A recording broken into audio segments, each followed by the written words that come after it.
I came home from work exhausted and turned on the light. I screamed in horror. What the hell? The room was in disarray.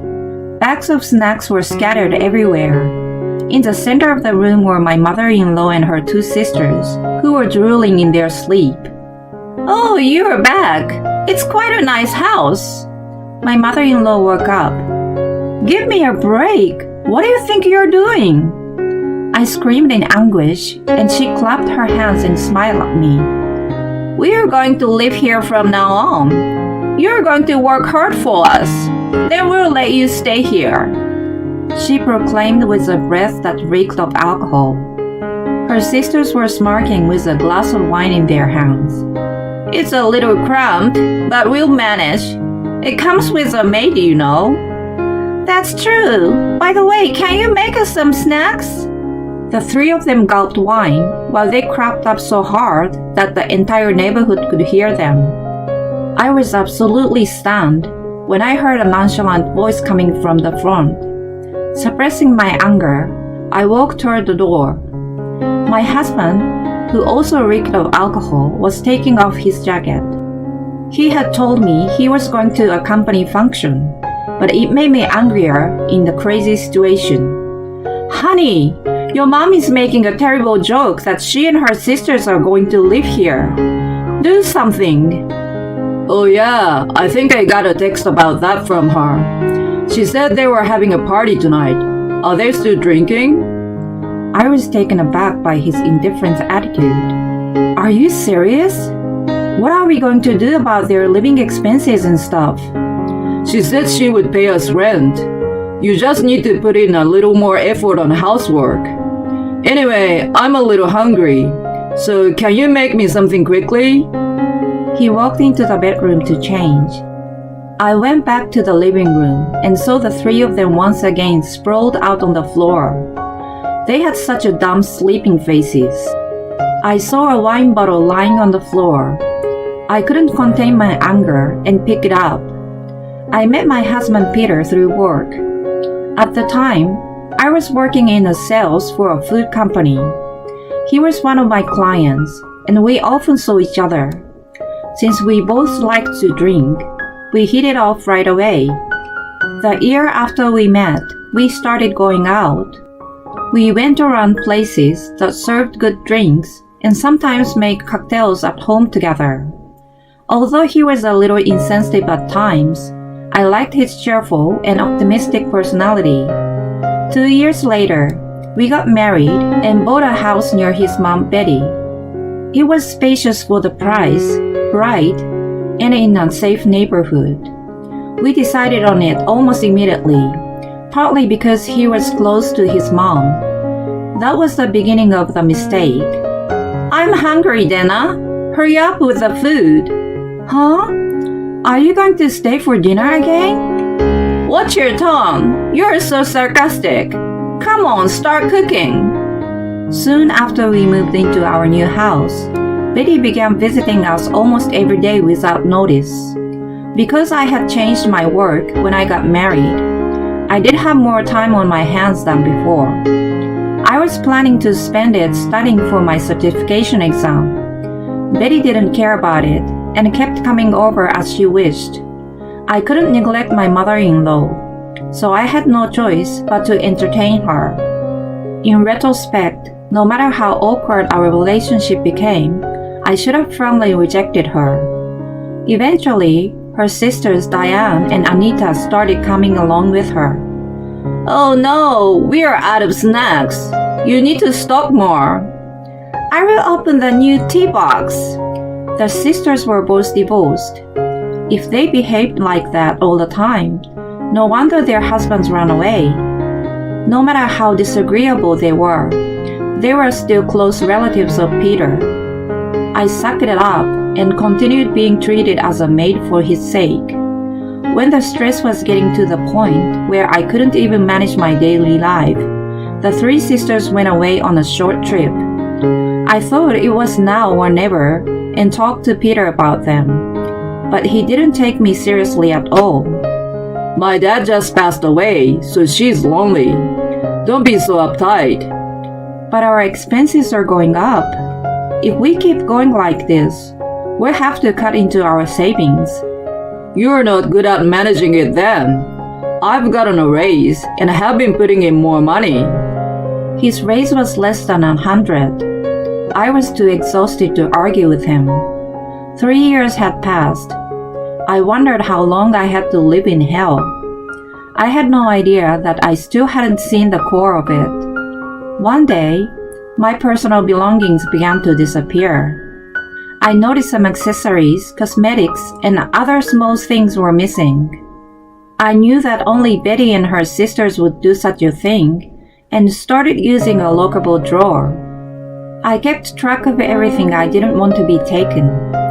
Oh my god, why is the lock broken? The things I put inside were gone too. It was absolutely unacceptable behavior, and I questioned them. Of course, all 3 of them pretended to know nothing about it. Oh no, it must be a thief. That's scary. I knew it was dangerous to leave the house empty. Why don't we come over more often, Betty? Indeed. They spoke among themselves while watching TV and devouring snacks. The snacks and drinks spread out on the table were all prepared by me. I bit my lip and clenched my trembling fist in frustration. One day, when I came home from work, I could hear them laughing so loud, even from the street. I walked into the house, suddenly feeling fatigue in my neck and shoulders. There were boxes piled high in the hallway. What the hell?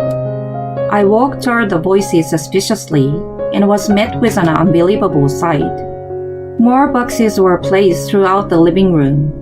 Looking inside one of them, they appeared to belong to the 3 sisters. They were drinking wine in the middle of the mess. Noticing my presence, Betty spoke to me in a good mood. We decided to live here. You're going to work hard for us. Then we'll let you stay in this house. She declared the unthinkable with a breath that reeked of alcohol. Diane and Anita were smirking with wine glasses in their hands. It's a little cramped, but we'll manage. It comes with a maid, you know. Can you make us some snacks? They laughed so loudly that the neighbors might have complained, and then they gulped the wine. I was absolutely stunned when I heard a nonchalant voice coming from the front door. Suppressing my anger, I walked toward it. Peter, who also reeked of alcohol, was taking off his jacket. He had told me he was going to a company function, but it made me angrier in the crazy situation. Honey, your mom is making a terrible joke that she and her sisters are going to live here. Do something. Oh yeah, I think I got a text about that from her. She said they were having a party tonight. Are they still drinking? I was taken aback by his indifferent attitude. Are you serious? What are we going to do about their living expenses and stuff? She said she would pay us rent. You just need to put in a little more effort on housework. Anyway, I'm a little hungry, so can you make me something quickly? He walked into the bedroom to change. I went back to the living room in despair and saw the 3 of them once again sprawled out on the floor. As I looked at their dumb, sleeping faces, I felt my blood boiling up. To hell with them. I scurried to call my lawyer friend. I had been talking to her about my situation for a while, so she agreed to come and meet me right away. I left the house with a folder of documents that I had hidden in a secret place. My friend was to meet me at the diner near my house. I ordered pasta and ate it with a feeling of rage. When I finished eating, I received a text from someone. I decided to ask her to come over to my house. Soon after, my friend arrived, and we headed to my house together. When we arrived, Peter and the 3 sisters were all huddled in the middle of the living room for some reason. I asked my friend to wait at the door. I looked down at Peter and the others. You hit Peter, didn't you? What are you talking about? Don't play dumb. This is a proof.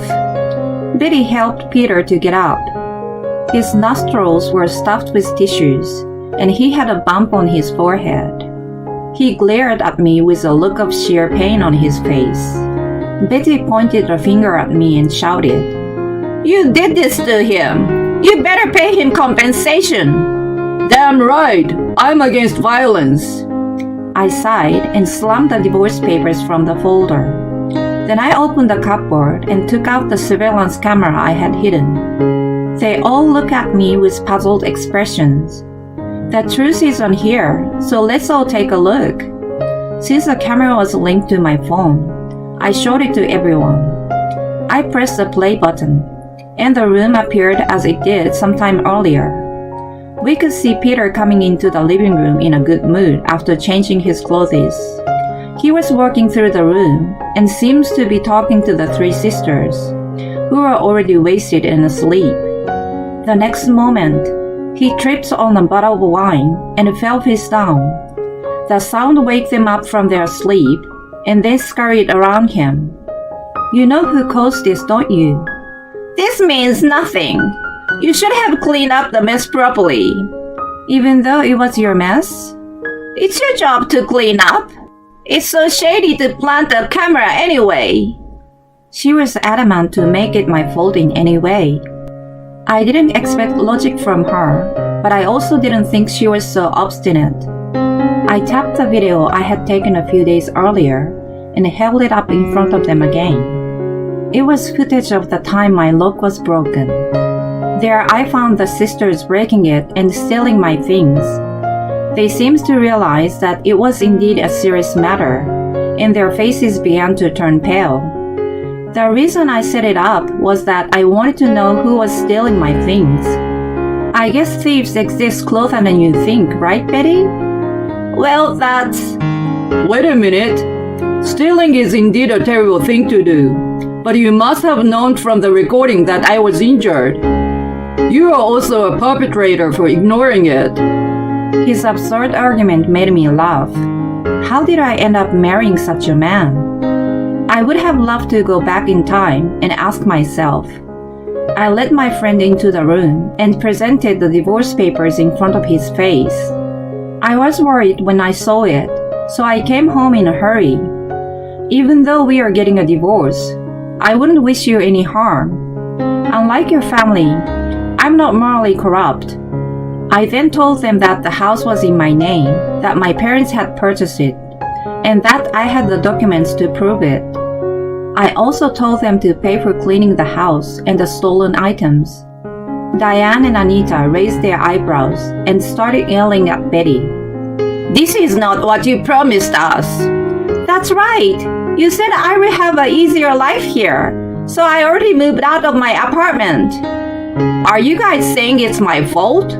It was Diane who brought the wine in the first place." As the three of them argued, Peter came to me begging. He apologized to me with tears streaming down his face. Just as I was about to say it was too late, the doorbell rang. I shouted toward the door to come in, and the woman appeared. "Aunt Angela!" "Hi, Peter. You've been gained so much weight. And why are you looking so pitiful?" She took off her sunglasses and flashed her beautiful smile. I felt the mood in the room changed completely. Betty and her sisters uncomfortably huddled around each other. Aunt Angela was my late father-in-law's older sister. She ran a successful business and was quite well off. When my father-in-law's company went bankrupt, not only did she help him pay off his debts, she helped him until his new company took off.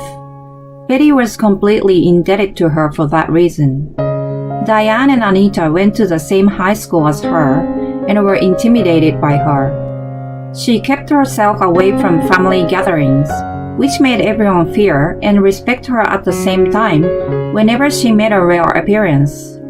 Peter had also been afraid of her ever since he was spanked when he was a child.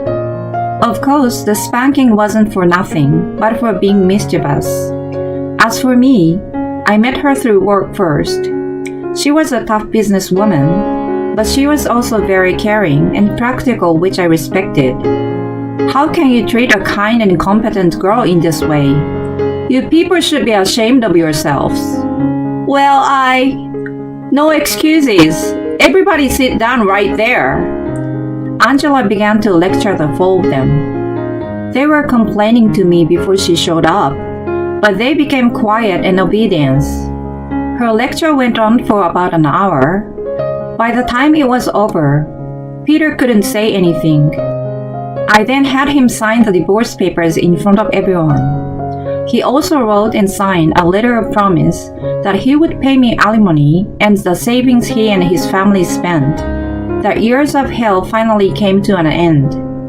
Cheers! I gulped down the icy cold beer. It's the taste of victory. It tastes 100 times better than the beer I usually drink. I'm having a party with some girlfriends in a crowded bar. I can't believe Peter is your ex-husband. I was dumbfounded when you told me. Yeah, well, by the way, thank you for your help. Don't mention it. Just tell me everything. After I filed for divorce, I immediately sold the house. When Betty and her sisters lost a place to live, they went to work for Angela in the warehouse. They are assigned to a particularly tough section and are struggling every day. Angela advanced the payment for the cleaning and the stolen items for them. They are forced to work hard until they pay her back. Peter's performance at work dropped dramatically and was demoted. One of my friends I'm having a drink with tonight is his colleague. She's also my classmate from high school. We bumped into each other at the station and talked for the first time in a while. When I told her about the divorce, she spread a rumor about him in the office. As a result, his credibility flew out the window. Even though the work environment was unpleasant for him, he thinks it's still better than working for Angela.